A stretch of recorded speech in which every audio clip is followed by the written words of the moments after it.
नमस्कार दोस्तों, 26 अप्रैल 1986 रात के 1:23 सोवियत यूनियन में चेरनोबिल न्यूक्लियर पावर प्लांट के अंदर reactor number 4 out of control चले जाता है। रिएक्टर के ऊपर जो लिड लगी हुई है वो हिलने लग जाती है। पूरी बिल्डिंग्स में इसके शॉक वेव्स देखने को मिलते हैं। वहां मौजूद वर्कर्स को रियलाइज होता है कि जो न्यूक्लियर रिएक्शन होने लग रहा है रिएक्टर के अंदर, ये कंप्लीटली कंट्रोल के बाहर जा चुका है। हमें इस रिएक्टर को बंद करना पड़ेगा। इसी रीजन से इनमें से एक वर्कर जल्दी से जाकर इमरजेंसी शटडाउन का बटन दबाते हैं। इस बटन को दबाने से कंट्रोल रॉड्स रिएक्टर के अंदर घुस जाएंगी और रिएक्शन को होने से रोकेंगी, लेकिन ऐसा होता नहीं। बटन दबाने के बाद कंट्रोल रॉड्स रिएक्टर के अंदर घुस तो जाती हैं, लेकिन उनके अंदर घुसते ही तुरंत एक धमाका हो जाता है, एक बड़ा एक्सप्लोजन। इस धमाके से पूरा रिएक्टर आग की लपटों में घिर जाता है। जो हानिकारक रेडियो एक्टिव मटेरियल मौजूद है वो आग की मदद से हवा में जाता है और इतनी मात्रा में हानिकारक न्यूक्लियर रेडिएशन रिलीज होती है इस डिजास्टर से कि ये 400 हिरोशिमा एटॉमिक बॉम्ब के बराबर होती है। इस डिजास्टर को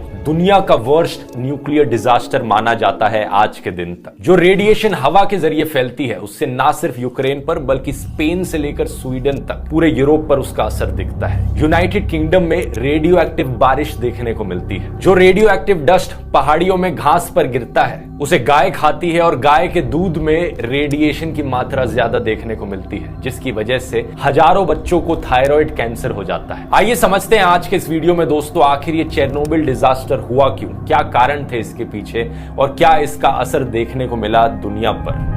With a nuclear accident in the Soviet Union at Chernobyl reactor 4, the scene of the total meltdown. That explosion at a nuclear plant in the Soviet Union. Nuclear reactor in Ukraine's Chernobyl power plant. Of explosions powerful enough to blow off the steel and concrete lid. Second world war के बाद दोस्तों Soviet union ने बहुत पैसा invest किया nuclear power में। ढेर सारे न्यूक्लियर पावर प्लांट्स बनाए और इनमें से एक था चेरनोबिल न्यूक्लियर पावर प्लांट। इसका ऑफिशियल नाम था Vladimir Lenin nuclear power plant. इसे अर्ली 1970s में बनाया गया था और इवन दो इसका नाम चेरनोबिल न्यूक्लियर पावर प्लांट रखा जाता है, ये चेरनोबिल शहर में नहीं बना था। चेरनोबिल एक छोटा सा शहर था करीब 16 किलोमीटर दूर इस न्यूक्लियर पावर प्लांट से। लेकिन ये चेरनोबिल प्लांट दोस्तों सोवियत यूनियन के one of the most advanced nuclear power plants में से था। इसमें 4 न्यूक्लियर रिएक्टर्स थे RBMK 1000 डिजाइन के। RBMK 1000 एक टाइप ऑफ न्यूक्लियर रिएक्टर होता है। पहले 2 रिएक्टर्स का ऑपरेशन शुरू हुआ था 1977 में, तीसरे का 1981 में और चौथे का 1983 में। पावर प्लांट्स का पर्पस होता है बिजली जनरेट करना। इस केस में हर रिएक्टर 1000 मेगावाट इलेक्ट्रिसिटी प्रोड्यूस कर सकता था। चारों रिएक्टर साथ में मिलकर पूरे यूक्रेन देश की 10% इलेक्ट्रिसिटी सप्लाई प्रोवाइड कर सकते थे। तो अब इमेजिन कर सकते हो कितने पावरफुल थे ये रिएक्टर्स। अब इस चेरनोबिल डिजास्टर पर आए तो ये डिजास्टर रिएक्टर नंबर 4 में हुआ था, जब एक रूटीन सेफ्टी टेस्ट चलने लग रहा था। एग्जैक्टली क्या हुआ था इस दिन, ये समझने के लिए हमें पहले जानना पड़ेगा कि एक न्यूक्लियर रिएक्टर काम कैसे करता है। अब बिजली जनरेट करने के ज्यादातर तरीकों में सिंपल से सिंपल शब्दों में कहूं तो आपको एक पहिया घुमाना पड़ता है, मूवमेंट चाहिए होती है, काइनेटिक एनर्जी की जरूरत होती है। हाइड्रो इलेक्ट्रिसिटी में जब पानी ऊपर से नीचे गिरता है वो पहिए को घुमा देता है, वहां से एनर्जी आती है। विंड एनर्जी में हवा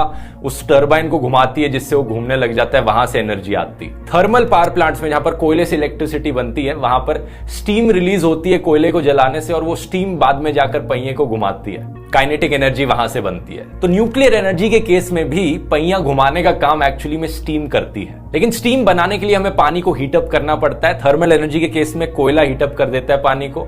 न्यूक्लियर एनर्जी के केस में जो न्यूक्लियर रिएक्शन होने लग रहा है वो पानी को हीटअप करता है। अब एक स्कूल की किताब से इस डायग्राम को देखिए, ज्यादा डिटेल में समझने की जरूरत नहीं है, लेकिन आप देख सकते हैं एक टरबाइन है जो घूमता है स्टीम की वजह से, और वो स्टीम जनरेट होती है क्योंकि न्यूक्लियर रिएक्शन की वजह से पानी हीटअप हो जाता है। अब ये जो पानी है ये कूलेंट का भी काम करता है। रिएक्टर के आसपास ओवर हीटिंग रोकने के लिए ये पानी की सप्लाई कांस्टेंट होनी जरूरी है। चेरनोबिल प्लांट में पानी एक्चुअली में लिया जाता था पास के एक मैन मेड वाटर रिजर्वॉयर से, एक नदी भी गुजरती थी साइड से। और इंपॉर्टेंट चीज ये है कि पानी की सप्लाई हमेशा कंसिस्टेंटली होनी चाहिए यहाँ पर, और इसके लिए वाटर पंप्स जो पानी को पाइप्स में पुश करने लग रहे हैं वो हमेशा चलते रहने चाहिए। लेकिन तब क्या होगा जब एक पावर कट हो गया, बिजली चली गई, तो ये इंश्योर करने के लिए ये वाटर पंप्स हमेशा चलते रहें। चेरनोबिल प्लांट्स में कुछ बैकअप डीजल जनरेटर्स थे जो हमेशा उन पंप्स को इलेक्ट्रिसिटी प्रोवाइड करते रह सके। लेकिन इन जनरेटर्स को चालू करने में 1 से 2 मिनट का समय लगता था। उन 1 से 2 मिनट के लिए भी कोई और पावर सोर्स चाहिए था ताकि ये चलते रह सके वाटर पंप। और चेरनोबिल रिएक्टर को बनाने वालों ने कहा था कि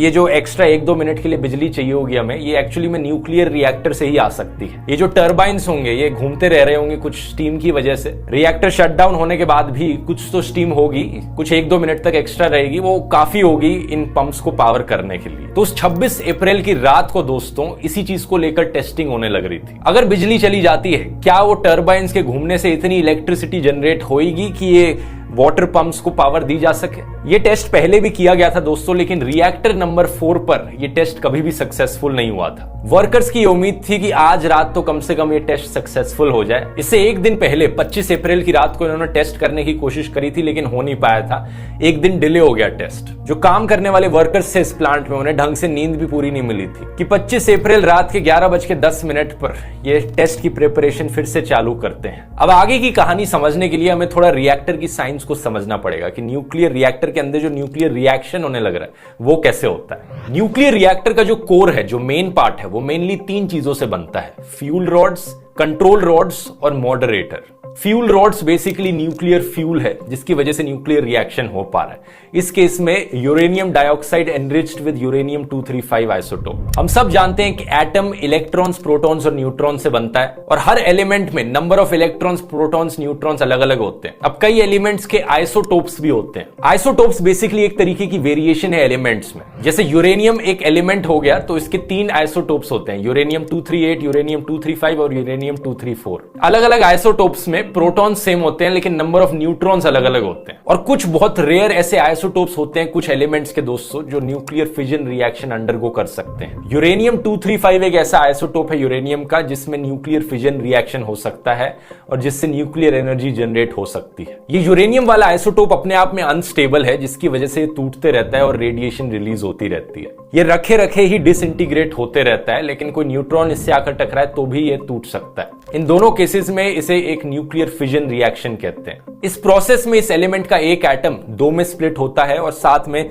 2-3 न्यूट्रॉन्स एक्स्ट्रा बनते हैं। इसके साथ साथ काइनेटिक एनर्जी भी रिलीज होती है जो थर्मल एनर्जी में बन जाती है, जो एनर्जी बाद में जाकर उस पहिए को घुमाती है। लेकिन जो एक्स्ट्रा न्यूट्रॉन्स रिलीज होते हैं वो जाकर और एटम से टकराते हैं जो और टूटते रहते हैं फिर, और देखते ही देखते एक चेन रिएक्शन होने लग जाता है जिसे हम न्यूक्लियर चेन रिएक्शन कहते हैं। इस रिएक्शन को स्लो डाउन करने के लिए कंट्रोल रॉड्स का इस्तेमाल किया जाता है। इस केस में कंट्रोल रॉड्स बनी है बोरॉन कार्बाइड की। बोरॉन एक्चुअली में एक ऐसा एलिमेंट है जो न्यूट्रॉन्स को बड़े अच्छे तरीके से एब्जॉर्ब करता है। न्यूक्लियर फिजन रिएक्शन में जो एक्स्ट्रा न्यूट्रॉन्स बनने लग रहे हैं, अगर वो बोरॉन में जाकर एब्जॉर्ब हो जाएंगे तो वो बाकी एटम से जाकर टकराएंगे नहीं और न्यूक्लियर फिजन रिएक्शन की जो स्पीड है वो स्लो हो जाएगी। तो एक न्यूक्लियर रिएक्टर के कोर में जहां जहां पर फ्यूल रॉड्स को इंसर्ट किया जाता है उनके साइड में कंट्रोल रॉड्स को भी इंसर्ट किया जाता है पूरे न्यूक्लियर रिएक्शन को कंट्रोल करने के लिए। जितना ज्यादा अंदर घुसाओगे आप इन कंट्रोल रॉड्स को, उतना ही ज्यादा स्लो डाउन हो जाएगा रिएक्शन। इसके अलावा जो तीसरी चीज मैंने आपको बताई थी, मॉडरेटर,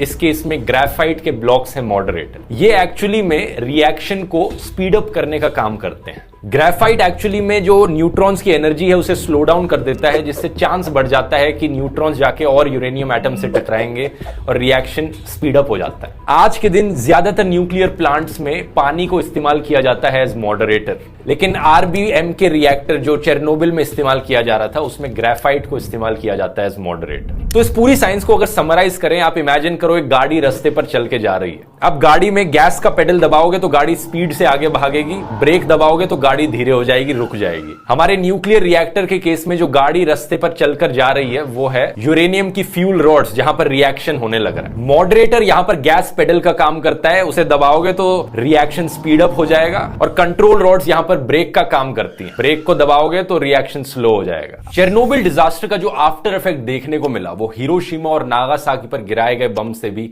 कहीं ज्यादा हानिकारक। आज के दिन आप इसका जीता जागता एग्जाम्पल देख सकते हैं कि चेरनोबिल की जो डिजास्टर जोन है वहां पर लोग नहीं जा सकते, रिस्ट्रिक्टेड एरिया है वो। लेकिन हिरोशिमा और नागासाकी 2 ऐसे शहर है जहां पर कितने लोग रहने लग रहे हैं, उन एरियाज में कोई रिस्ट्रिक्शन नहीं लगाई गई। तो 26 अप्रैल की उस रात को वर्कर्स टेस्टिंग करने लग रहे थे।